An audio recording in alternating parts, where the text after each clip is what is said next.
Hello and welcome to your go-to Detroit Pistons podcast, The Pistons Pulse, co-hosted by me, Bryce Simon of Motor City Hoops and Detroit Bad Boys, a former D1 Hooper, current high school coach, teacher, husband, and father of 3 amazing kids. And I'm Omari for the second, Pistons beat writer for the Detroit Free Press. Still nothing else, Omari. Every week I just pause just a little bit just to see if you're going to add something. Well, I was going to see if you were going to bring up I wasn't going to do it. Well, I'll bring up Michigan State. Tuck's still coming. Good win yesterday. I don't know if Tuck's coming this season or not. I'm just being facetious. It may not be till 2023. I was actually at that game, so maybe I need to go to more games this season to help them out a little bit. All right, we got a new rating and review, and I want to lead off the episode with this, Omari, because we do appreciate everybody that gives us those ratings, that drops a review and spends the time to write those out. So again, reach out. Please leave us a rating. It helps us grow. This is from Berry Tree 3, and they put, hands down, best Pistons podcast. Great insight into the Pistons team. Love listening to Omari and Bryce. I enjoy hearing all the inside scoop while I'm living in Nashville. Pure fire. Appreciate it, Berry Tree 3. A lot more coming now that we have the regular season starting off Wednesday, which seems crazy. Seems like training camp lasted 2 months for some reason, but a lot of great stuff coming up. So keep giving us your feedback, everyone. You know we love it. We're excited to get into some actual games here. So keep it coming, y'all. Again, reach out, whatever platform you listen to or have access to or whatever it is, leave those ratings, help us grow. And we will talk about the game on Wednesday against Orlando Magic, a couple more this week as well. But first, we got to recap the preseason, Omari. And unfortunately, since we last recorded, the Pistons and the organization did suffer an injury. Wasn't quite as bad as what everybody thought initially, which is, it's hard to say good news, but I guess Marvin Bagley III ended up getting good news in that it wasn't an ACL or anything more. Bone bruise and sprained MCL on his right knee, reevaluated after 3 to 4 weeks of recovery. Not a great scenario for Marvin Bagley III, but better than maybe what the worst case scenario was. Whenever you see a player kind of slip and fall the way he did, knee bent at an awkward angle, a lot of people fear ACL, sprain, tear, whatever it may be, which anything ACL related is going to have a much longer recovery time. So I think it just sucks from the standpoint of just a big man depth standpoint. And we talk about the importance of a lob threat, and Bagley will be reevaluated in a few weeks. So, whether he's back by Thanksgiving or maybe a little bit before that, we'll have to see, because reevaluate is not the same as return. We've seen reevaluation dates come and go, and then the player still has a few more weeks ahead of them. So that's a TBD. Of course, that's also an opportunity for Jalen Duren. Duren's Noel once he gets healthy, because he didn't play any preseason games. So a lot of injuries right now. So I think ideally for the Pistons, maybe Bagley will be the last one to return, and they'll get some of these other guys back in time for the regular season or not too long after. I think it's important, and you mentioned it, that is reevaluation for Marvin Bagley in 3 to 4 weeks. So, it could be longer than that. Maybe he gets reevaluated and then he's back within a week. Maybe it's another 2 or 3 weeks. And this is the same thing we've talked about with Alec Burks, Omari. I don't remember exactly when that reevaluation is for him. Obviously, we're getting really close to opening night coming up on Wednesday. And at time of recording, I don't know that reevaluation has happened. So it doesn't look to me like Alec Burks is going to be ready to play opening night, maybe even the first week. So it is important to note, those reevaluation dates don't mean return dates at all. We'll have to see on Alec Burks, who will be reevaluated ideally Monday or Tuesday. Season starts Wednesday, so maybe some news will have come out on that by the time people are listening to this pod. Maybe not. No, we will see.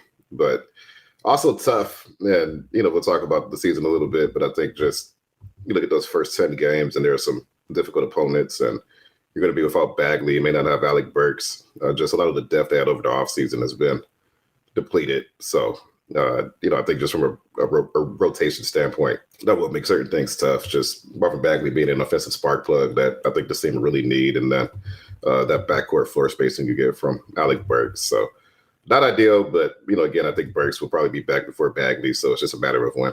And that big man depth is interesting, right? We always get on here in the the joke is that Troy Weaver loves his bigs or his centers or whatever. And so everybody spent all offseason, myself included, how are all these bigs going to get on the floor? Well, Kelly Olynyk gets traded.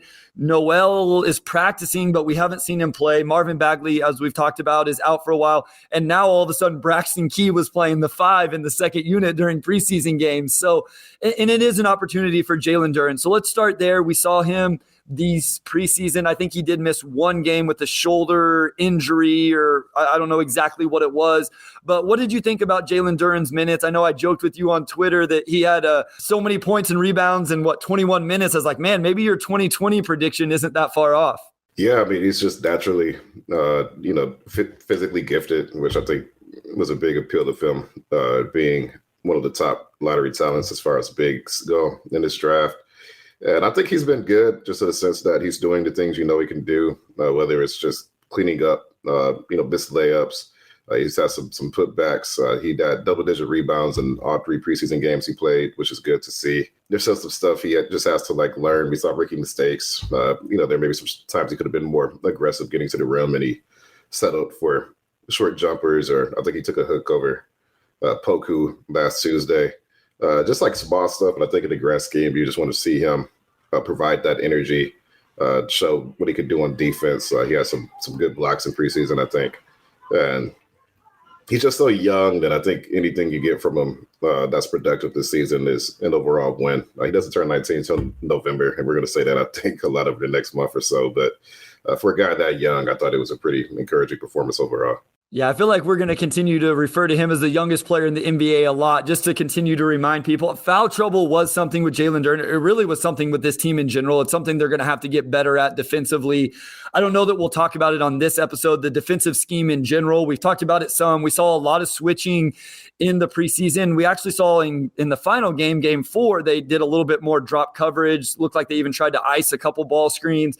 Interested to see what they do on Wednesday night. We'll talk about that here in just a little bit. But I want to talk about fellow rookie Jaden Ivey. What did we think about him overall in the preseason? These are some of the things we can take away, Omari, as individual play in the preseason. I loved what we saw from Jaden Ivey, and I love that people are giving him credit for, he's not a high-level passer, but for what he creates for teammates because he gets into the lane just so much. I agree. I think he was, for the most part, as advertised. I did tweet during that last game on Thursday that his passing has been better than expected. And I think a lot of people watching him agree with that, but also the Pistons too. I've been encouraged by just how well he's moved the ball. I think just from a pure assist to turnover ratio, probably not quite where you want it to be for somebody who has the ball in his hands as much as he does. But I think just the fact that he kept his head up, he already knows how to weaponize his driving to find open teammates.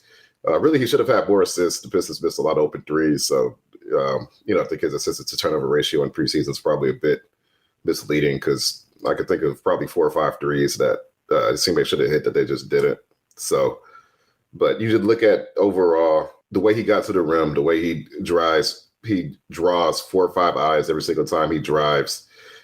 He has some nice finishes. I think those are all reasons why he was drafted where he was drafted. He didn't shoot the ball very well. He did not. His defense was okay. I thought it was good at times, and sometimes technique-wise, it wasn't that great. So that's a teaching point for him. Offensively, he just has some stuff to figure out, I think. But I talked to Dwayne on Thursday, actually, and I asked him when teammates begin to knock down more shots, when he's rewarded more for those driving kicks, like get his teammates wide open, if that'll kind of help some of the issues he had getting to the rim and kind of getting locked in space to say. And Dwayne said he does. He did that to kind of correct himself over time. So I think more good than bad from Jaden Ivey overall. We knew the shooting would be a question mark. We knew the defense would be a question mark. But just getting downhill and getting teammates open on the perimeter is something that's going to help the team a lot, even if he's not necessarily hitting shots early on. I mean, the three-point shooting, let's sit there for just a second, Omari. Braxton Key was 50%, Kevin Knox 50%, Isaiah Stewart 39% on 18 attempts. Killian actually made 5 of 14, 36%. But I don't think we believe these numbers are going to stay true through the season. So let me throw out these guys. Boyan, 5 of 16, 31%. Isaiah Livers, 3 of 10. Sadiq Bey, 8 of 27, under 30%. Cade Cunningham, 5 of 23, under 22%. And then Jaden Ivey went 2 of 14, 14%. Obviously, he may struggle a little bit if those are the 3-point shooting numbers for some of those individuals, this team is going to have a long road offensively. I just don't think that those are going to stay true through the entire regular season. And I think a lot of players are going to look better. Assist numbers are going to look better. The offense is going to look better, because I don't know how you felt, but I thought the team was creating some really good opportunities. And like you said, Sadiq Bey shooting 30% from three. Cade Cunningham shooting about 22% from three. Bogdanovic shooting 31%. All those numbers are going to tick up. Like I would be really, really shocked if Bogdanovic and Sadiq Bey both fail to crack 34%. And I think for Bogdanovic, you're probably, assuming it'll be closer to 37, 38, 39 in that range. Cade, again, he shot 31 last year, which wasn't great, but 22% I think is just absurdly low for someone who could very clearly shoot threes. So some of that would take up naturally. You did mention Isaiah Stewart shooting 7 for 18, which is 39%. I think if the Pistons see him do that this year, they will be thrilled. That is a huge win, and I do think that his 3-point shooting is legitimate, even if it may not be 39%. I think even if it falls to 33, 34, and he's taking 2 or 3 a game, which he kind of averaged during preseason, maybe take more than that. I think that's pretty good for him. I think 34% on decent volume would, establish him as a 3-point threat, which is what you want to see from him this season. And he just looks good. I don't think there's any reason why he should be able to sustain it over the course of the year. I like that he went 4 for 10 against the Memphis Grizzlies, and they kept leaving him open, and he just kept taking them and shot himself into a rhythm. That's exactly what you want to happen. That was a good, I think, stress test for him as far as that. So overall, I think they should be a decent 3-point shooting team this year. I don't know if they'll be, top 12 or top 14, but I think they'll be a lot better than the 32.6% they shot last year. I just think there's just too much raw shooting ability on this roster for them to be as bad as they were last year. Of course, we've talked about Alex Burks already, and he didn't get to play in the preseason, but he should improve that number as well. It's actually 4.5 attempts, Omari, if my math is correctly in the preseason for Isaiah Stewart, 3-point attempts per game. So I've tried to brush up on my math since last episode where you were showing off, and editor Kirkland Crawford gave you a shout out in our email thread. But I was impressed as well in that Grizzlies game. I thought that was a good litmus test for him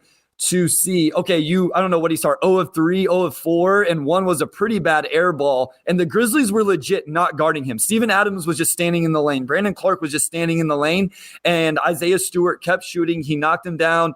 I put out a Twitter video, if you guys want to go check it out, of some other things he can do to counter that at Motor City Hoops. But even more than that, people kept saying, well, if nobody's going to respect, if he makes a couple big shots in an important game, people are going to respect it, Omari. If he's shooting 4 a game, making them at 35%, people are going to respect it. If he can hit it in clutch moments, people are going to respect it, and they're not going to be able to guard him that way. And if they do, then other guys are going to get open looks, as I broke down in that video. So I'm bought in. I'm fully bought into it. I think you are as well. We've heard the organization talk about it, and I think this is going to be a huge development for Isaiah Stewart and the team. This has been part of his developmental plan since he was drafted. So I know a lot of times online, we see people talk about the 3-point shooting. And I think if you just go strictly off of the games, it may look a bit haphazard how he's been encouraged to shoot at the end of seasons, but not at the beginnings of seasons. And this has been the plan pretty much since the start. I think we will see just a lot of positive domino effects once defenses do begin to respect that shot, because realistically, he's probably their only front court player this season who will be any sort of 3-point threat, unless Marvin Bagley gets there. And Marvin didn't take as many threes during preseason, so maybe we could just put that as a TBD. But I just think Isaiah Stewart is probably a bit further along in that area than Bagley is right now. But it's going to be good. It's going to be really good for him. It's going to be good for the Pistons. I think you look at Jaden Ivey, and we're going to talk about him. But just having a big who he could pick and pop with, he'll draw those Brandon Clarks, those Steven Adams types out of the lane, and that'll create better looks for Ivy and other players to get to the rim.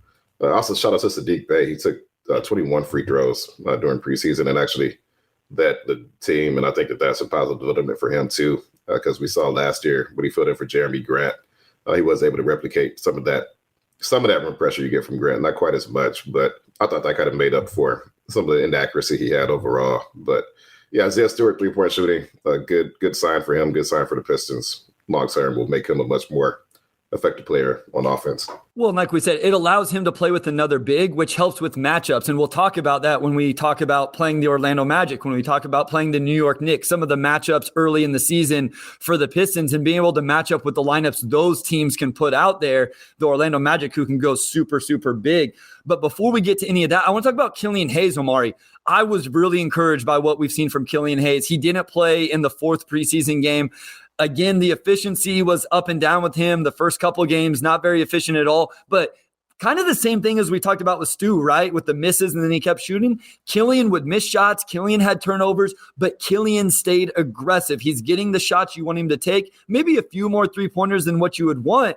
But as I mentioned, he actually shot 36% from 3 on 14 attempts.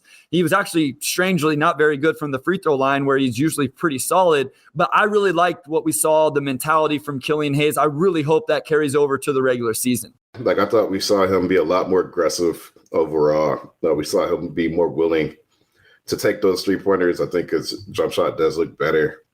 And for him to get up about 5 attempts per game, he played 3 games. But I think that's what you want for him. We've compared him. Well, I mean, I've compared him to maybe Alonzo Ball type if he continues to develop, where he can push the pace in transition. He could probably be a better half-court creator than Lonzo is. A really good perimeter defender, but Lonzo really has become a really good 3-point shooter after not shooting it that well early in his career. And if Killian, kind of like Isaiah, can get to like that 34% range, a pretty good volume, you'll see teams begin to respect that shot, and that's going to pay off for him a lot, especially since I think his touch around the rim and in that short mid-range looks a bit better this season as well. So you want to see him continue to shoot. He needs to establish himself as an outside threat to be able to drive alongside Jaden Ivey or Cade Cunningham, but it was a big offseason for him trying to get that shot down, and we did see it pay off a little bit during preseason. So that's something you hope will carry over into the regular season on Wednesday. Well, what I think is really telling, Omari, he was 4th in field goal attempts in the preseason, and he played 1 less game than all the guys above him. Cade, Ivey, and Sadiq all played 4 games. Killian only played 3. And then he was 2nd in assists. And we've talked about this on the podcast, is the scoring mentality and looking to score is actually going to help open up his passing and how good he is as a passer, because then teams can't just play him to pass all the time. I feel like that's what teams started to do, was Killian would drive and then they would just stay home because they're like, he don't want to shoot that floater. He doesn't want to get all the way to the rim. He's not going to pull up and make that mid-range jumper, which I do think the mid-range look solid for him. So I think it opens up his all-around offensive game. So 4th in field goal attempts, 2nd in assists. I think that's huge development for Killian that we see going into the season. Hopefully playing against second units and with second units will help keep that confidence. And it will be interesting, though. I don't know if it's going to be Burks in the second unit with him when he's healthy, if it's going to be Kojo, if they stagger Jaden Ivey. Hopefully there's some closing lineups of him, Cade, and Ivey all together. But I'm really excited to see what we see from Killian and what is probably a make or break it year, at least with the Pistons organization. Yeah, and I also want to say I like that he took 9 free throw attempts in 3 games. A good amount of those were and ones. So I think it just illustrated, one, that he's more willing to take contact at the rim and that he can also finish through it. He has some. I thought he had some really good and one opportunities, and he took 33 shots total in preseason, about 11 shots a game. Again, I just thought he did a lot to really show that his mindset has shifted. And even if the efficiency wasn't that good, I think even just sort of setting the tone for his 3rd season would have been good. But 5 of 15 from 3, about 33%. Definitely an improvement over his previous 2 seasons, even though you want that to be a bit higher. But also, he shot 14-33 overall, which is about 42%, which, again, not amazing, but also much better than what he shot the previous 2 years. So you want to see those positive strides forward, and we saw that during preseason. Let's talk about Cade Cunningham. And Omari, I want you to let any listeners know, do you have any worries at all about this man shooting 31% in the preseason overall, 22% from 3, some turnovers, all of that? Is there any concern? 1 to 10, what is your level of concern that Cade Cunningham isn't that guy? On a scale from 1 to 10, I would say maybe a 4. Okay. Which is I don't know if that's higher or lower. That's higher than I would have guessed, yeah. I would say, for Cade, I think his biggest issue last year was the lack of efficiency. He's around, 31% from three and 41% from the field, which, I think just the role he had with the Pistons was unlike any other rookie where, defenses were keyed in entirely on him. No one else really took pressure off of him. And he was always going to have some adjustment issues just because of the way he plays the game anyway, not being necessarily a plus athlete, but just a good all-around, I think, athlete. So in preseason, you definitely want to see, some signs of him just being able to take a leap forward this season from an efficiency standpoint, and that did not happen. I think the other side of that is it's preseason, and, I don't think he was as aggressive as he normally is as a scorer. He picked his spots a lot more. And we've also seen Cade as the type of player where whenever he came back from an injury last year, whether it was that ankle injury that cost him preseason and training camp, and I think he missed like 20 of his first 21 three-pointers, which, a lot of people were worried then. And then it turns out he was like fine. It was just a really cold start. And then he came back from, I think he had like a hip pointer or something around All-Star weekend. And he was a little slow when he came back from that, but then kind of picked it up. I think whenever he is like working his way back into a rhythm, it just takes a while for him to do that. And that's why I'm not reading too far into preseason, because I think it was just him like getting comfortable, trying to find chemistry with his new teammates.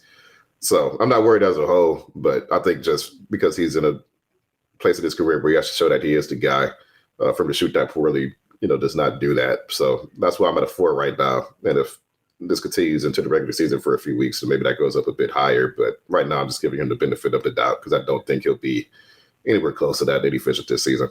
Yeah, I think that's where I'm at. If you see this for 10, 15 games to start the regular season, I do think there are some worries, right? Because there's not the offseason ankle injury. He got a full training camp. He got 4 preseason games. So ideally, Cade hits the ground running on Wednesday night against the Magic going forward. And if we see 35% from the field and 25% from 3 and not getting to the free throw line and 5 turnover games, then there is a little bit like, okay, is it a sophomore slump? Is there something bigger here?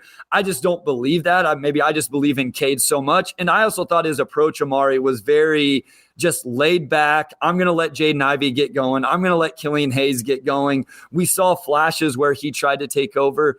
I want to ask you about the bigger picture from the Pistons. I didn't feel like, I don't know the right way to phrase this. I didn't feel like the Pistons placed a ton of value on these preseason games in terms of necessarily winning these games. To me, Dwayne Casey was playing with lineups. He was playing with rotations. They weren't running a lot of sets. What's your feel for kind of how Casey and the organization approached these preseason games? What was it due to the injuries? Maybe that's why it kind of changed the vibe for how they approached the 4 games. The injuries maybe affected some of their plans as far as just getting everybody on the same page. When you don't have Nerlens Noel and Alec Burks, it could be 2 key rotation guys this year. When you have, Isaiah Livers play 2 games, Kevin Knox, it took a while to come back and he looked good in the 1 game he did play, but only played 1 game.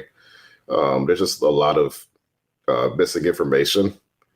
I think that would take them some time to gather, just because the 4 preseason games really weren't enough for them to maybe check all the boxes they wanted to as far as just how all the pieces fit. And then we also saw some experimentation. We saw the 2 big lineups, obviously, with Jalen Duren playing alongside Bagley and Isaiah Stewart, but then Bagley gets hurt, so you already don't have Nerlens as well. So sort of the 2 big man experimentation kind of went by the wayside as well. So there's still a lot of missing information, I think.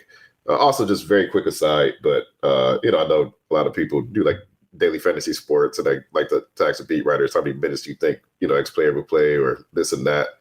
And sometimes I get responses that are just kind of cheeky, and I know some people evaluate beat writers solely on how much they helped them in daily fantasy sports. But when I say I don't know, I don't think I would have expected Bryce to play the 5. Against the Grizzlies last week. I probably would have guessed Isaiah Stewart or Jalen Duren would have played big minutes, but Duren gets into foul trouble.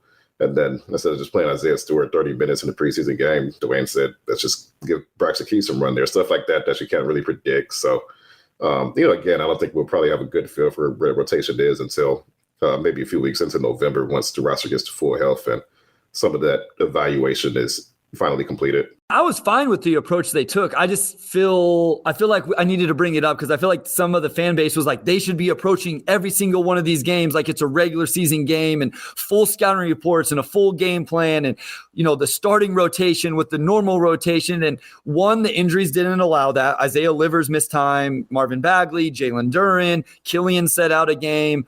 Burks isn't around. Boyan missed a game or two. So for one, you weren't going to get a consistent rotation anyway. And I was okay that they just kind of, I don't know, coasted sounds wrong. Like it sounds like it's a super negative.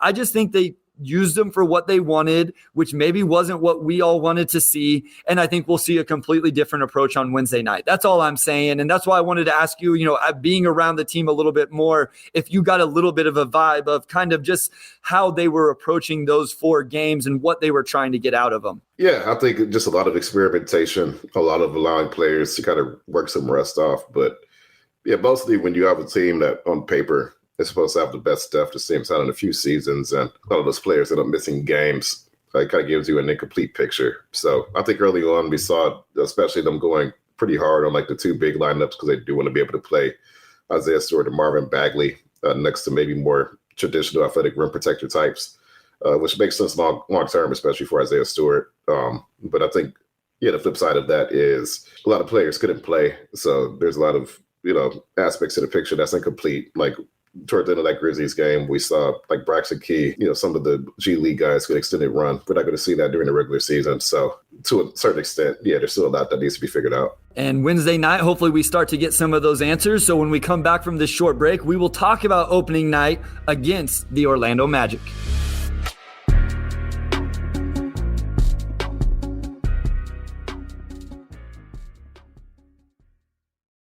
All right, hey, Carlos, just a quick idea. How about if I say, hey, this is Sean Windsor, and you say, hey, this is Carlos Morales, and I'll go, and then we'll go back. You want to try that?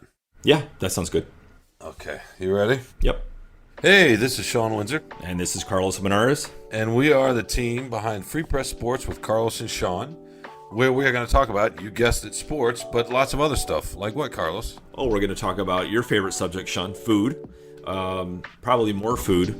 Arts, culture, sports, TV, movies, you name it. If it's happened in Detroit, we're going to talk about it. And sometimes we're going to have guests in who obviously know a lot more than we do about just about everything. But we're going to have some Free Press journalists to talk about big stories, folks from the sports world. We're going to be out every Thursday. You can find this podcast wherever you find your podcasts, Apple, Spotify, Google Podcasts.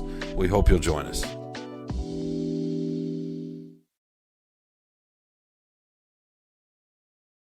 All right, we're back here, and we are about to talk for the first time in several months about a regular season basketball game. Finally! So, it's been a long time coming. So I think on paper, this will be a fun game. You have the last 2 number 1 picks and Paolo Banchero and Cade Cunningham. I think the Orlando Magic and the Pistons are in pretty similar boats as far as being a few years into full rebuilds. They both had a lot of lottery picks over the years. And I think one of these teams would be in the play-in race. I don't think both of them will be, just the way the East is looking. So I think Wednesday will be a pretty good preview for which team that is. And maybe Orlando has an advantage because they're, I think, a little bit healthier than the Pistons are right now. But it'll be a fun game. I think anytime you have a game with like 2 teams like this who are sort of in the same boat, really only a handful of teams in the NBA that are kind of caught in between just starting a rebuild and like not quite being in like that playing race. Maybe if you're not a Pistons or Magic fan, this game doesn't have a lot of intrigue, but I think it'll be a fun one. So real quick, Amar, who do you think finishes with a better record this season? Call your shot, Pistons or Magic? Yeah, people are going to dump on me for this. I actually think Orlando might end up with a better record. I think just Franz Wagner has looked fantastic in preseason. He looked really good overseas this season. I think Paolo Banchero, just being a player who kind of reminds me of Carmelo Anthony in some ways. Maybe not quite the shooter Carmelo was, but definitely a better playmaker. And just, he's 6'10", can really work inside, great ball handler. I think he's going to have a really, really great rookie season. And I think he'll be one of those guys where you kind of look at what he can't do, but then he actually plays basketball. And it's like, oh, he's so good at doing everything else that, maybe we knocked him too hard for maybe being a tad slow or not being the best shooter. I think Jalen Suggs will have a better sophomore season, and I think he's a little banged up right now, but I was pretty high on him coming out of Gonzaga. And then just for the Pistons, I think especially with all the injuries that they've had, they may have a slow start to the season, which could end up costing them toward the end. Which in the grand scheme, like I didn't have them making the playoffs anyway, so it's not that big a deal. But Orlando may have a bit more momentum to start, and I may just carry them through the season. So I'm actually going to go for Orlando having a better record. Yeah, I mean, it's a tough start for the Pistons. The schedule actually gets easier towards the end, which who knows where they'll be in position at the end and whether they're necessarily trying to win games or not.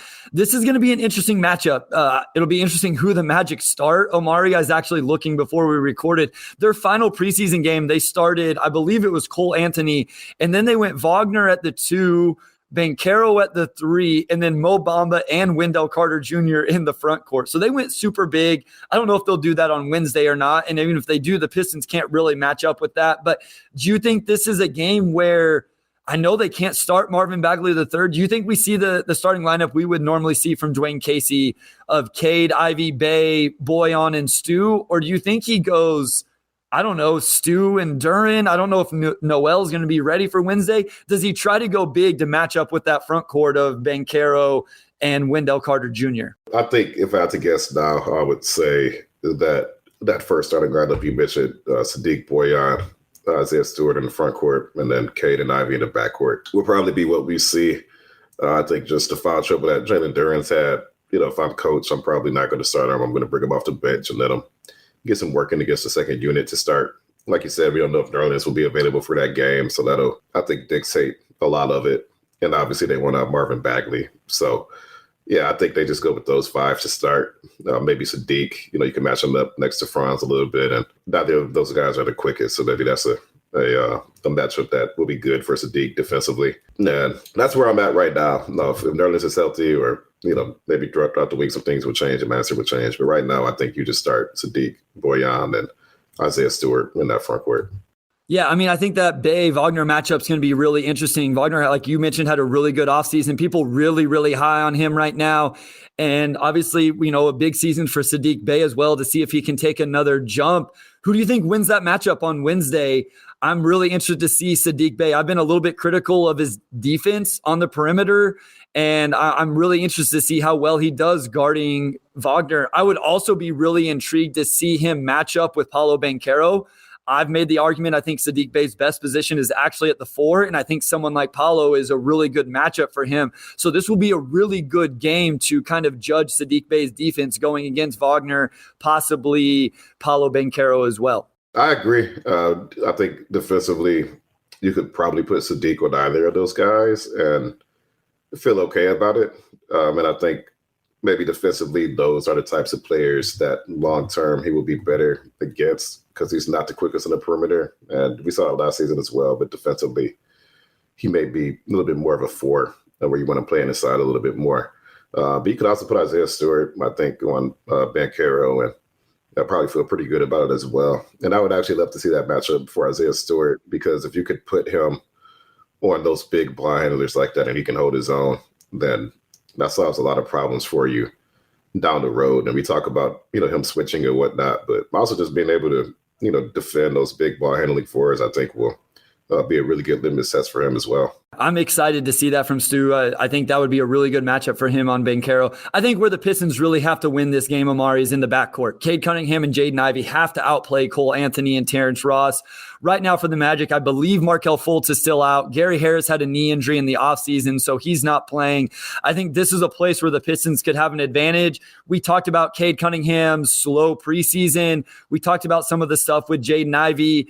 I think this is a game where both of those guys can be really aggressive, be really good. Obviously, Jalen Suggs off the bench is really good defensively. I don't know that Cole Anthony or Terrence Ross are either known for their defense. So this is a game where that backcourt could really get it going offensively for the Pistons. Yeah, I think on paper, the Pistons should win that matchup. Cole Anthony's a really small guard. Defensively, he can't really match up against Ivy or Cade Cunningham. Terrence Ross is Terrence Ross. He can heat up, and he might go off for 30. Who knows? He might go off for 13. He's a little bit of a wild card, I think, offensively, but again, not necessarily a top tier defensive guy. So the Pistons beat Cade to be Cade. That goes without saying. And I think if Jaden Ivey can show what he showed during preseason as far as moving the ball, getting into the lane, getting to the free throw line, anything else beyond that, I think is gravy. But on paper, I would certainly favor the Pistons winning that backcourt matchup. So the Pistons also have 2 more games this week. They'll actually go back-to-back with the Knicks on Friday and the Pacers on Saturday. Any thoughts on those 2 games? Obviously, we saw the Knicks in the preseason. Jalen Brunson, newly there. They got an interesting little roster. The Pacers are a team in a really interesting position, Omari, because are they going to tank? What are they going to do with Miles Turner and Buddy Hield? They drafted my guy, Benedict Mathurin. That'll be a really fun backcourt matchup of Tyrese Halliburton and Benedict Mathurin versus Cade and Jaden Ivey. Either of those matchups kind of intrigue you a little bit more than the other? I think the Pacers one intrigues me a bit more because, like Orlando, I think they're in the same boat as the Pistons, where you have Tyrese Halliburton and Benedict Mathurin, I think, for Halliburton at least, one of the NBA's best young guards. And then Mathurin, we talked about him before the draft a lot, but we're both really high on him. And I think we both think that he'll be a firmly above average shooting guard when it all comes together. So I think that's probably more intriguing for me just because that is a better game. That's a litmus test for where the Pistons are in their rebuild. Can they beat the Orlando Magic and the Indiana Pacers, or are those games coin flips? I think the New York Knicks, they obviously thoroughly held up the Pistons in preseason, but they're just more experienced. I think they have more talent at the top. And that might be a sneaky good team this season. I think Jalen Brunson solves a lot of problems for them. And we're still not that far removed from Julius Randle's breakout season. So last year was a bit of a step back, but he's got a little bit more help this year. Maybe RJ Barrett has a mini leap in him. I think that's a pretty good team. Even if they're like a play-in team in the East, they could be like a 44-win play-in team. On paper, that's probably not a great matchup for the Pistons, but especially with it being a road game at Madison Square Garden, to me, I think I'm a little bit more intrigued by the Indiana game just because that's a little bit more of a realistic win for Detroit. Yeah, and I'm excited for that too, to just see how they would play on the second of a back-to-back, right? A young team, how do they handle that?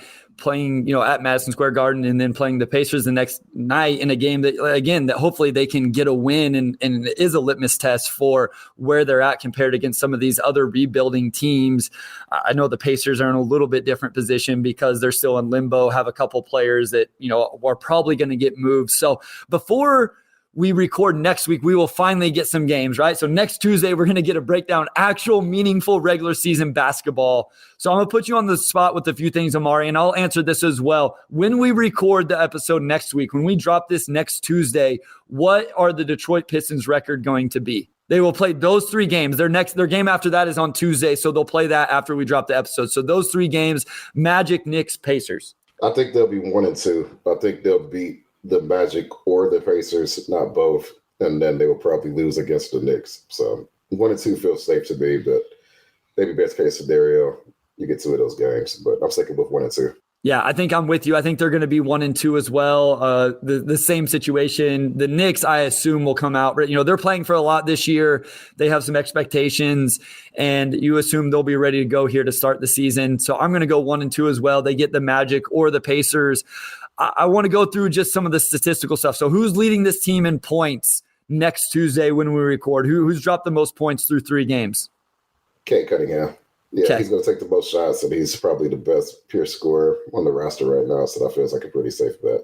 I feel like Bojan is a sneaky pick for a lot of people to, maybe not lead the team in scoring, but definitely be right there. And I could see some people thinking maybe he has the most points, in a 3-game stretch. Obviously, very small sample size. We're not talking the whole season, but I don't know that I see it with Bojan. I think Cade and Sadiq are still the guys that are going to take the most shots this season, with Jaden Ivey right there as well. I think so. And I think Bojan, like you said, even if he's not leading the team in scoring, I think his efficiency will be really good. And I think, especially with Marvin being out over the next month or so, I think him and Sadiq will probably be 2 and 3 in some order in Detroit's pecking order. So Bojan should be up there. What about assists? Who's leading the team through 3 games in assists? Cade Cunningham. I think he'll have the most assist opportunities. And, you may be able to argue that Killian is probably just a better raw passer. I think Cade's just an overall better playmaker. And I could definitely see him averaging around 7 assists a game this season, which I don't know if anyone else on the roster cracks 6. So I'm going with Cade. I'm going to go with Jaden Ivey, man. I think Okay. Jaden Ivey is going to do it through 3 games. He's going to find these guys, and guys are going to knock down shots, and he's going to lead the team in assists. Not for the whole season, but we're talking a 3-game sample, and we'll talk about these real quick to start next week's episode. And then finally, rebounds. I don't know that I assume you would go Jalen Duren, but I don't know that either of us believe he's going to get enough minutes to do that. So who's leading the team in rebounds next Tuesday? Yeah, another safe pick, Isaiah Stewart. I think he's probably going to consistently get you about 8-9 a game. Maybe if Bagley were healthy, I'd go with Marvin Bagley, but I think Isaiah Stewart's probably. Well, I'm saying that now. I'm also considering the fact that Jalen Duren's like per minute rebound rate was astronomical during preseason. So, if he continues to grab 14 rebounds and 21 minutes or whatever.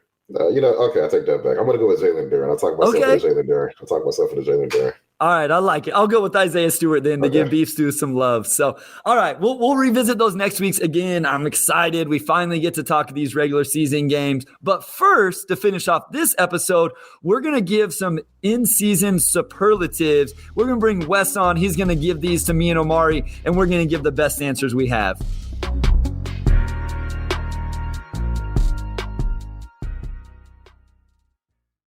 I'm Alyssa Robinson for the Detroit Free Press. When you wake up every morning, what's the first thing you do? Check your email? Me too. And when you sign up for our daily briefing newsletter, you'll get all the latest news sent directly to your inbox so you can wake up and be ready for the day. We also have newsletters about COVID-19 in Michigan, the latest entertainment headlines, as well as Woodward 248, a newsletter specifically for people living and working in Southeast Oakland County. And don't forget about automotive headlines and all the latest news from our Michigan sports teams. We have a newsletter for every personality and preference. Just head to freep.com/newsletters to sign up for any one of these great options and more. Here we are, and we're just going to do some superlatives, and we're going to, I think we have about 10, 12 categories here, just our predictions for the season. So we're going to bring Wes on. Wes, what's up, man? Nothing much. Excited for some actual basketball, so the preseason stuff. So ready to get going. But with these superlatives, what we're going to do, I'm going to read off the title, and then you guys are both going to pick the player that you think fits that by the end of the season, and we'll go through all of them. And then just to keep it simple, why don't we do Omari, you answer first, then Bryce every time. All right? Sound good? That'll work. Yep. All right. Sweet. So first one, most likely to underachieve. All right. This is not going to be. Yes, I was hoping you were going to. I know who you're going to go with, and I was hoping that because this is going to make it worse for you than for me. No, it's not. I would say, and this is not necessarily because of the quality of season I think they'll have, but I think just the expectations that have been set. So I think Cade Cunningham, he has the highest expectations. I think he has the most room for error as far as meeting those expectations. And even if he comes out next season and he averages a good 18, 6, and 5, right, was on solid efficiency, which I think is a perfectly fine season. If you're a fan and you want to see him kind of leap into that Jason Tatum category, 18, 6, and 5, and I cut it for you, even if that's still a pretty good overall season. So I think Cade Cunningham is just the right pick here, just because he has the highest ceiling to get to, and depending on expectations, he may not get there. So I was thinking about this morning because I know I'm going to take heat for my answer. I was like, you know what? I think I could see Omari going with Cade Cunningham. And then you gave that, scale of 1 to 10, you gave a 4. I'm like, he's definitely going with Cade Cunningham. I'm going to say Saddiq Bey. And this is entirely based on fans and where they think Saddiq is going to go. This has nothing to do with my own expectations. I think Saddiq is probably going to meet the expectations I have for him. But I think a lot of fans think he's going to, be one of the best scorers in the NBA, all around scorers. And I just don't see that with Saddiq. So I think he's most likely to underachieve in terms of what the fan base wants, kind of like what you went there, Omari, with Cade Cunningham. I think Saddiq's going to be perfectly fine. I think he's going to be a really good player. I think I'm going to be happy with his game all year, but I don't know that he's going to reach the heights that a lot of the fan base thinks. And I think that's fair, too. I see a lot of hype for Saddiq as far as him getting closer to being a Chris Middleton type. I think some fans can see him averaging around 20 a game with good efficiency. And I'm not saying he can't, but I think if I had to name a player after Cade, it would have been Saddiq. I don't know I know that people probably don't have as high expectations for him as Cade. So I'm sticking with Cade for my answer. But yeah, Saddiq is definitely up there because I do think people want him to so that he could be like that secondary option. And Mike Cade, his efficiency is going to have to get a lot better for him to fulfill that expectation. Yeah, before I send it back to US, I do want to mention Killian Hayes only made this list for me because of what he showed in the preseason. And I know I talked a lot about it, so maybe I'm guilty of this, but I think because of the preseason, there are high expectations again for Killian. And if he reverts back to what we saw the first 2 seasons, he could end up in this really underachieving from what some of the fan base at least thought we may see this year. Yeah, no doubt. Worth a mention for sure. I think he has the most to prove as far as just showing that he can be a player that they can build around. And I think expectations for him probably have the most variance of anyone else on the roster for the Pistons fan base, which, we both read our missions. So, I think we probably are aligned on that one. Yes. Next one up, another most likely. So this one's most likely to be traded. I'm going to go Alec Burks, and I think you could make a very strong argument for Bojan Bogdanovic as well. But I think Alec Burks being on the books for about $10 million next season, whereas Bogdanovic is on the book for $19 million. I think Burks is just a little bit more movable for that reason. He's a little bit younger. He shoots the ball really well, obviously. And I think as far as maybe the Pistons having any positional log jams to kind of clear out, like let's say Hami's playing really well. Obviously, Ivy, Cunningham, and Killian are getting big minutes. Maybe you look at the backcourt situation and you say, yeah, we can get a second-round pick and a decent young guy maybe for Alec Burks. That's worth doing. It wouldn't shock me to see Bogdanovic moved either, but, I think long-term he has a better chance of sticking around. I wouldn't shock me if Bogdanovic next offseason ends up coming back, whereas Alec Burks has that team option. So, I think for me, just looking at it from a front office standpoint, maybe Burks is the one who's easier to move because the team could take him on and then just not pick up that option for 2023-24. Yeah, and you also have Kojo that the team obviously trusts. So if you got into a rotation situation after trading Alec Burks, I actually had the exact same answer, so I won't go into it too much. And I had the exact same reasoning, Omari. I was going to go Bojan, but Bojan makes $10 million more, so matching salaries gets a little bit tougher. Not that that's a huge issue, but it's easier to trade Burks at $10 million. And I think the team option is important because if a team traded for him, they have that to keep him around that next season. So they have the option either to keep him for another year if he's playing well or to get that money off the books. So I'm going with Alec Burks as well. I think it's a lot of the names are going to be the same, right? Bojan, Noel. I think Hami and Killian Hayes are both like longer shots, but at least names worth mentioning. But me and Omari were aligned on this one, Wes. Well, all right, so we're going to go on to the next one. And we did underachieve earlier, so we're going to flip that now. So most likely to exceed expectations. And that would be in regards to fans specifically too. So most likely to exceed expectations. So I'm going to go with Killian Hayes. I think if he, because I've said this before, but I don't think he needs to do a lot to just kind of secure his place in the NBA.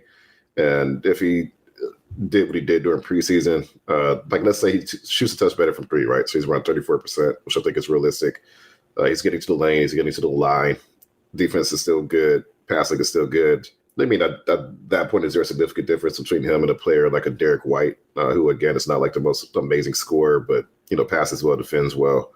Played a pretty big role for a finals team. To me, I think Killian can get there.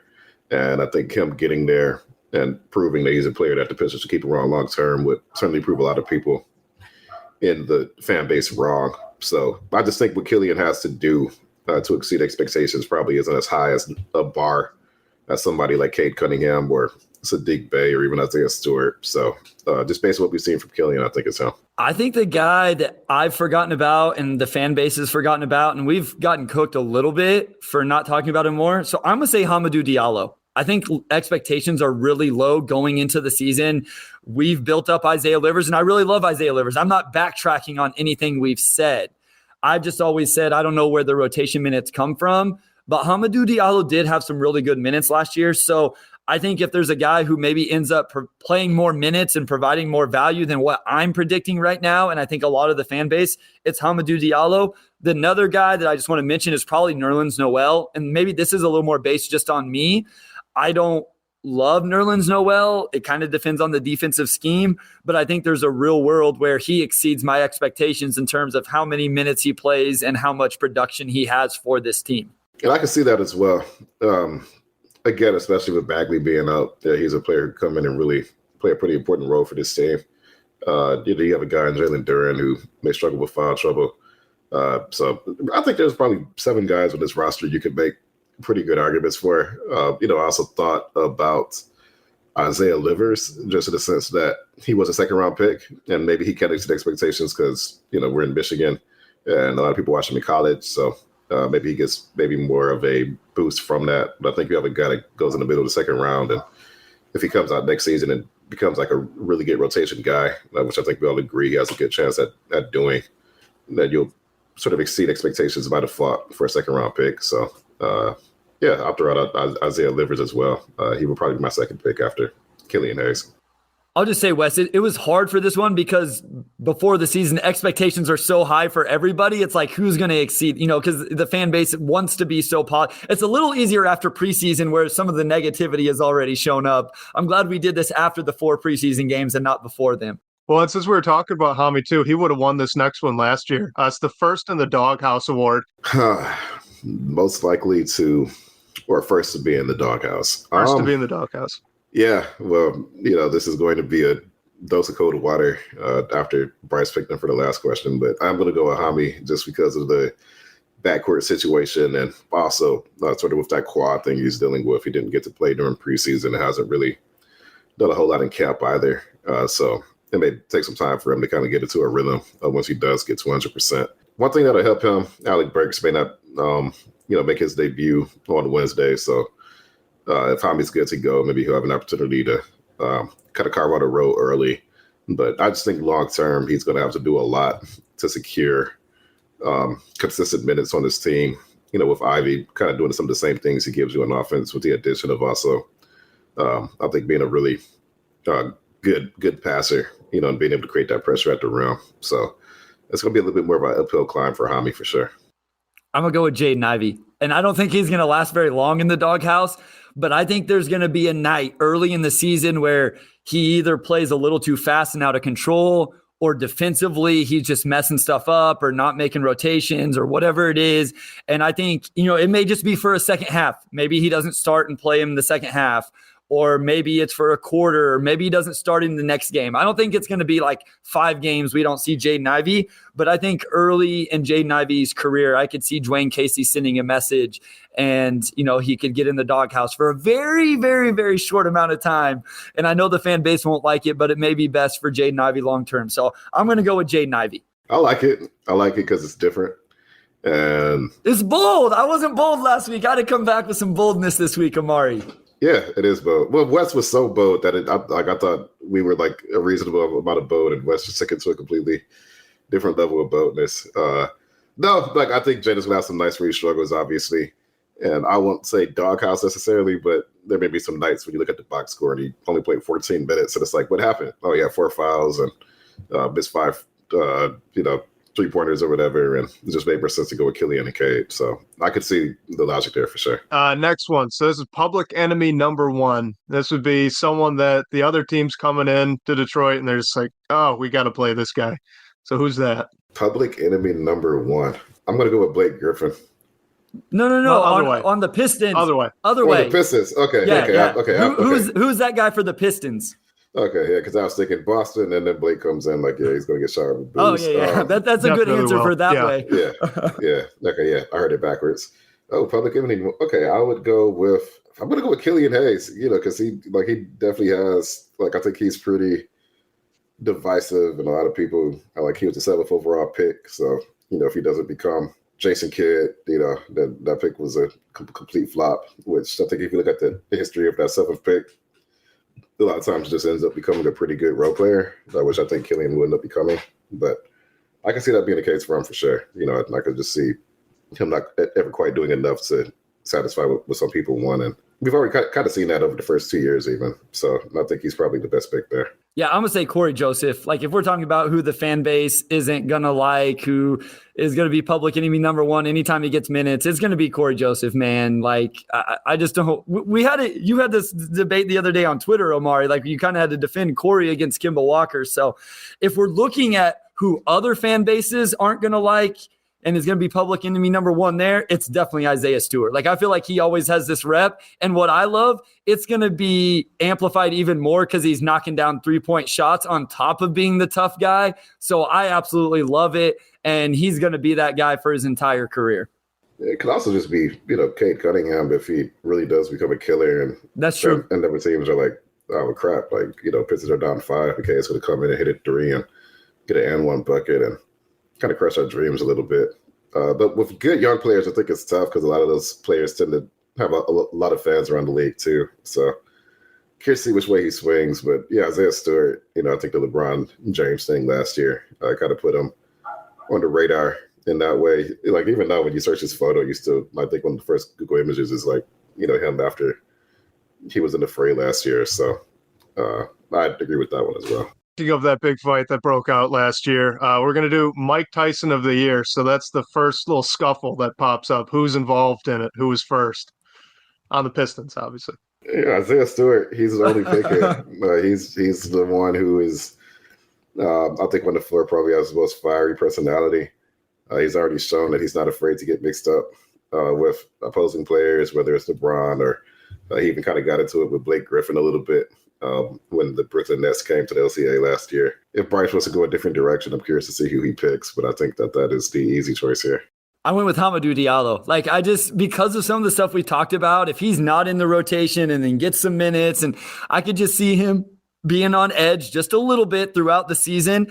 I also thought about Saddiq Bey, man. Like, Saddiq Bey's quiet, but like, I wouldn't mess with Saddiq Bey, obviously. I mean, I wouldn't mess with any NBA player. That'd be stupid. But like, he's a strong dude. And I also think Killian Hayes has a little bit of attitude in him. I think there's some sneaky options on the roster. Isaiah Stewart, definitely the obvious choice, but I'm going to go with Hamidou Diallo, like just playing with an edge. Somebody rubs him the wrong way. And Rodney Magruder as well, right? Like, he's been, had some trash talk. So, but I'll go Hami. All right, cool. Well, so next one, best shooter. Who's that going to be? Best shooter. I'm going to go with Isaiah Livers, and he's going to have some competition from Burks and from Bogdanovic, but it wouldn't shock me if Livers ends up being the most accurate shooter on the roster next season. And I think he's maybe not the obvious pick because, again, Boyan career 39%, Burks career 38%. Yeah, I like Livers. I think it wouldn't shock me if he ends up shooting around 39-40% for the entire year. I really do think this would be sort of a breakout year for him as far as the NBA respecting him as one of the better two-way players. Yeah, I had him on my list, and I put this would be ideal. I mean, if he ends up being the best shooter on the team, I think that's a really good situation for the Pistons and Isaiah Livers. You said Boyan. How about Kevin Knox? We didn't talk about him and a guy that could possibly exceed expectations. He looked good in his preseason minutes. I don't know that he's going to get the minutes. History says that even though the shot looks good, he hasn't been super efficient with it. But I just think it'd be fun if he'd come out and all of a sudden he just has resurrects his career and is banging shots the way the jumper looks like he should be banging shots. So I'm with you, though. It's Livers or Boyan, maybe Alec Burks. But I wanted to throw Kevin Knox's name out there. We hadn't talked about him enough on the pod. Well, now we got to get a little bit of an obscure one because it would be our podcast if we didn't get really technical. So who's got the best box out? The best box out. Yes. I think I would, like, for some reason, I feel like it could be a guy like a Nerlens, but I haven't watched a lot of Nerlens, so it's tough for me to pick him. I'm just going to go with Isaiah Stewart. Like, I think he does everything with effort. And Duran, we've seen some good box out from him. We've seen some not great ones. But I feel like Bryce is going to give, like, a really coachy answer, and it's going to be like a guard, like just somebody I'm not thinking of right now. Man, you know me too well, Omari. I'm going with Corey Joseph because you know what Corey Joseph does? You know what Corey Joseph does and why he's in at the end of games at times? Because when there's a rotation and there needs to be a rotation to the weak side and get a box out, Corey Joseph makes that rotation. He gets inside of the offensive player and he gets that box out. So the best box out of the year, if you really watch, is going to be Corey Joseph. He's going to get a weak side rotation. He's going to get a box out in a huge moment. And then Cade Cunningham or somebody else is going to hit the game-winning shot. But Corey Joseph is going to have the best box out of the year. I'm doing it. I was like, he's going to pick Corey or Killian Hayes or somebody. Like, I could just feel it. All right, next one. So we got to name a lineup that will absolutely get minutes, but that fans are going to hate that it got minutes. I'm going to lead off with Cade Cunningham, just off of the blow. And then Corey Joseph, Rodney Magruder, Sadiq Bey, and Nerlens Noel. That is the veteran special with Sadiq Bey mixed in, because if I said Boyan, I think it would be rubbing it in too much. But we're going to see a lineup that I think features Rodney Magruder, Corey, and Nerlens, and you can add whoever else with the other 2 spots to make you feel better. But, Rodney and Corey get the job done. There'll be nights when the young guys aren't doing it, and Dwayne's like, I'm just going to prove a point. Like, you have to do the small things to stay in the game, whether it's boxing out or whatever else it may be. And we're going to see that. We're going to see that at points over the season, I think. Maybe not for a lot of minutes, but there will be times where we do see it. We even saw it during preseason. Yeah, I think you're right with that. I just put a couple combinations. Marvin Bagley III and Nerlens Noel, I think, will share the floor together this season. And there's not going to be a lot of floor spacing with that front court, and fans are going to absolutely hate that. And then any lineup with Corey Joseph. The fan base hates Corey Joseph. And so any lineup with Corey Joseph is going to be hated by the fan base. But I think Corey does not deserve to hate. He doesn't. I was going to say that. He's such a good guy to talk to. He's such a nice guy.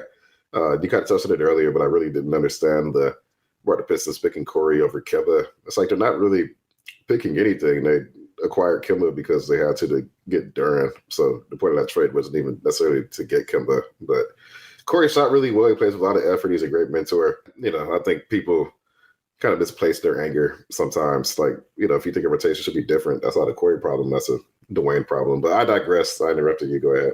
No. I agree. Like, I think we should give Corey some love, because the thing is, I would assume Kemba wouldn't accept the role that Corey is in. So that's why Corey Joseph over Kemba Walker. Like, let's give Corey credit for being in the league as long as he has and saying, hey, I'll let all these young dudes play over me, and then I'll play whenever Coach Casey needs me. So you need vets like that. I have no issues with Corey. Like, yeah, he does a little too much at times. Like, don't get me wrong. I'm not saying he's a perfect player. I'm not saying that at all. But yeah, he does get a lot of hate and that's why I always love to bring him up, because I just like to troll a little bit. I've learned that from my almost 2 years on Twitter now, how to be a troll. So it doesn't take much. Yeah. No, it doesn't. It didn't take 2 years to figure it out. That's for sure. Yeah. So, all right, Wes, we got a few more here we got to get to. So this is a Pistons fans classic right here. It happens every year, but it's the Peyton Siva Memorial bench warmer that everybody just absolutely loves. Never plays, but people want him to get minutes anyway. Who's that going to be this year? Who will that be this year? That used to be Luka Garza. It used to be Luka Garza. I was going to say it may still be Luka Garza. Like, I've seen at least one person on Twitter say, hey, the Pistons appear to need a big man. Why don't they give Luka Garza a call? And it's like, no, they're not going to cut somebody to sign Luka Garza, because that's what they would have to do. I don't know. I don't know if there's anyone on this team who's going to have the place that Luka Garza had in fans' hearts last year. I'm trying to think of who the 15th man would even be on this roster. And there's just so many guys that. I went Magruder, Omari, but Okay. I don't think the fan base likes Magruder. So I'm just going with maybe they accept him this year. It could be Kevin Knox, just because when he does get some minutes, he shoots the ball well and plays well, and then he doesn't get consistent minutes, so the fan base is always wanting to see more of him. I could see between the Rico Hines run and what he did in the preseason, I feel like he has really endeared himself to the fan base already. So I think the answer right now is probably Kevin Knox. I like that one. He did look pretty good against the Grizzlies, and I think that once the Pistons get a lot of their wing depth back, they probably won't need to play Kevin Knox as much. And you have fans who say, this kid was the 9th pick 4 years ago, like he should have a role, yada, yada. So I can see that for sure. I would also say Jalen Duren, if he falls entirely out of the rotation once Marvin Bagley comes back, we may not see Jalen Duren as much. And then, of course, a lot of people will say, what's the point of trading for this kid if we're not going to play him? Because if he doesn't play as a rookie, of course, that would doom him for the rest of his entire career. It's a make or break year. It's not a make or break year. I think Jalen Duren is probably my pick, just because once they get that big man rotation healthy, they won't have to play Duren per se. It'll just more so be situational or when opportunity comes. So, him or Kevin Knox, I think you can make a great argument for. I wouldn't argue against either of those. Yeah, that's a good call on Duren. Last two, Bruce Brown of the year, guy that only plays defense, but everyone really loves him because we're Detroit. A guy that only plays defense, but everyone loves him. This team has 4 guys who play defense. So I'm trying to. According to my Twitter poll, we only have 2 or 3. Yeah, so a defensive guy that everybody loves. I'm going to go with Isaiah Livers. I think he just has a really likable personality. I do think he has a chance to become a net positive on defense this season. I'm mean, I think he shoots it better than Bruce Brown, but defensively, I think that could definitely keep him on the floor, even when the shot's not falling. So Isaiah Livers. I went Braxton Key just because I do have some group chats and people that really like to push the Braxton Key narrative. And I understand it. I'm not necessarily on board, but I could see, we saw some preseason time. I think if there is a role for Braxton Key in the NBA, I think it actually is the Bruce Brown role, actually offensively and defensively. So I thought Braxton Key best fit this superlative. I don't know how much we actually see him play, but if there was a guy that really fit into this, it would be him. By the way, I'm really excited for this last question because I know a lot about this last question. Good luck. Yeah, we've been talking about the best fits for all these, so now we're going to do a League Fits Award. Self-explanatory. Omari, you first. Yeah, I'm going to go.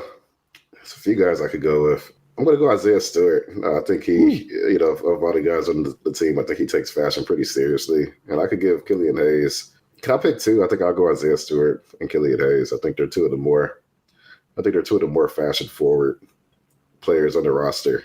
I think they'll go pretty hard in that area this season. I'm also curious to see if we see a leap from Cade Cunningham. He kept things a little bit more simple last year, but he's been in the league a year, and a lot of times you see guys start to dress a bit more as time passes. So that's probably my ranking. But if I had to pick one, I'd probably go Isaiah Stewart. I care as much about what these guys wear before the games as the jerseys they wear during the games. So my answer is going to a lot. Yeah.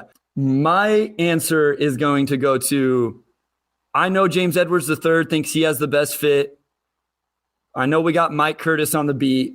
I know we got Brandon Dant on the beat, but my guy, Omari Sankofa II, has the best fit and is going to end up on NBA League Fits this season. So my answer to this question is Omari Sankofa II. Yeah, I like that. I'm wearing a Nike hoodie right now. I'm going to have to flesh up my Nike hoodie collection to fit this one. No, I'll take it. I'll take it for sure. I'll put some microscope on me, so now I'm going to have to step it up a little bit more. But I accept that challenge. I like it. There we go. All right, guys. Wes, thank you so much, man. I appreciate you putting those together, everything you do, and love it whenever we get your voice on the pod for everybody to hear. Next week, we finally get some real games to talk about. You guys have a great week. Enjoy those games. Omari, take it away, my guy. Yeah, we have finally got to the regular season, so a lot of fun stuff to talk about coming up.